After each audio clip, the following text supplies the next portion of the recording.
So why is image important? You carry yourself the way you look at yourself. That is a hard pill for most people to swallow.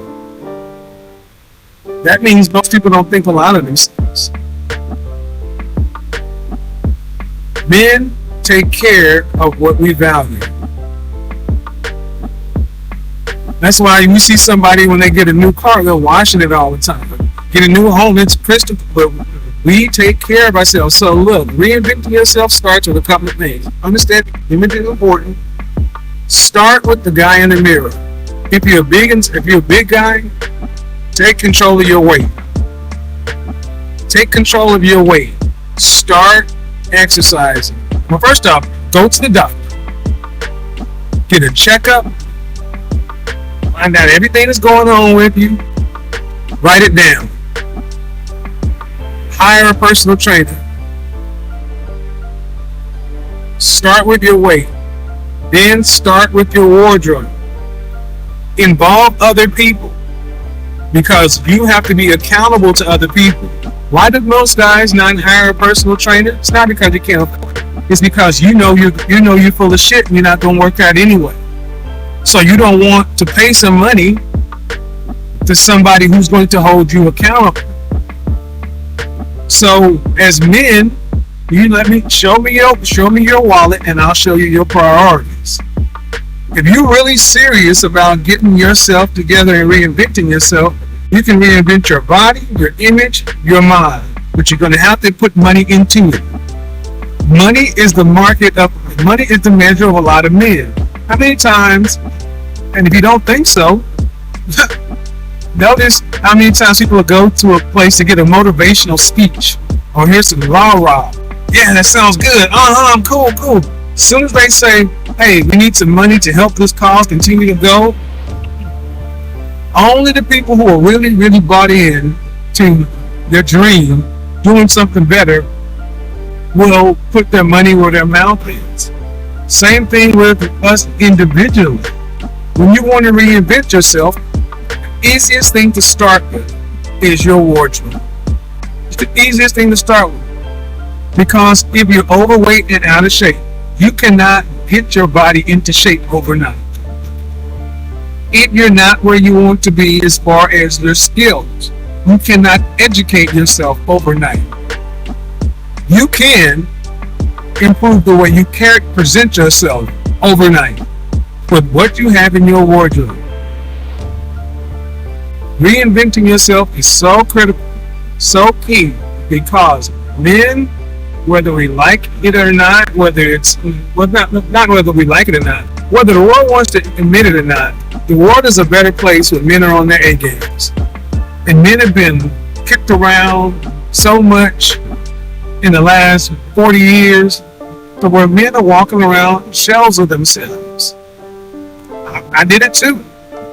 That's why you hear all these simp stories where guys were living life, then we ended up getting off track,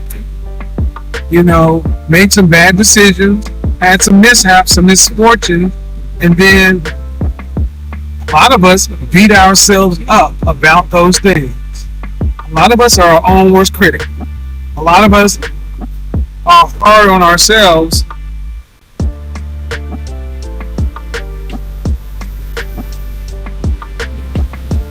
Is discipline more important than motivation? No, they're both.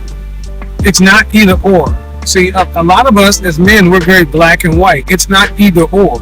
It's like saying, is your personal image more important than your physical body? As men, we don't do that. They're both important. It's a matter of prioritization. What can you do first? Motivation helps a lot of people get to the point to where they need to work, and then they need discipline to continue. See, some people are great at getting shit started, but are horrible on follow through and consistency, and then continue to beat themselves up because they don't follow through on all these things. Good question though, because here's the thing: if you start something that's good for you and you stop doing it, you do yourself double damage. Because you know you were going to school, you were worrying about your health, and you're doing all this other stuff. Then you stop, then you sit down and beat yourself up about it. So we can have this conversation tonight in Man Law 101. There's some fundamentals here that that we as men need to talk about. Motivation versus discipline. You're exactly right. Can you rehab a poor reputation? You're certainly right. Ultimately, it comes down to individual responsibility, accountability for one's actions, ownership of where you're at, and every guy is able to do this.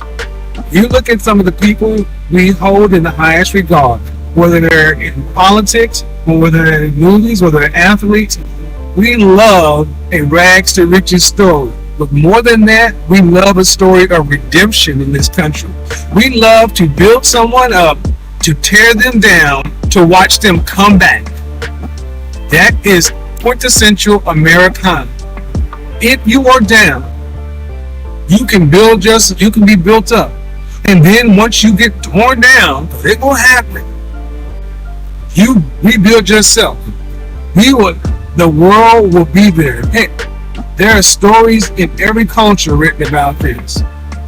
What we need to make it happen is what I was thinking about earlier today. A fraternity, a worldwide fraternity of men.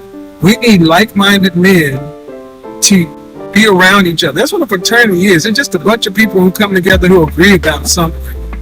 You know, I'm in Oklahoma. You're in Australia. You're in Canada.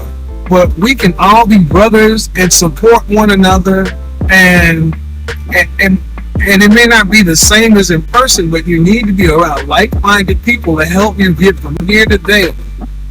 That's what's missing a lot for men to be the best versions of themselves. The absence of strong male leadership in every community. Guys, we don't know what the path holds, and we're trying to do it all on our own, by ourselves, and it's hard to do it by yourself. Remember, Man Law 101. Every guy needs a code. We are trying to do what should have been done for all of us as we were coming up. Give us the rules. Give us the fundamentals, the instructions, and let us run with it. Let us become the best versions of ourselves. Money work. El mundo quiere dinero.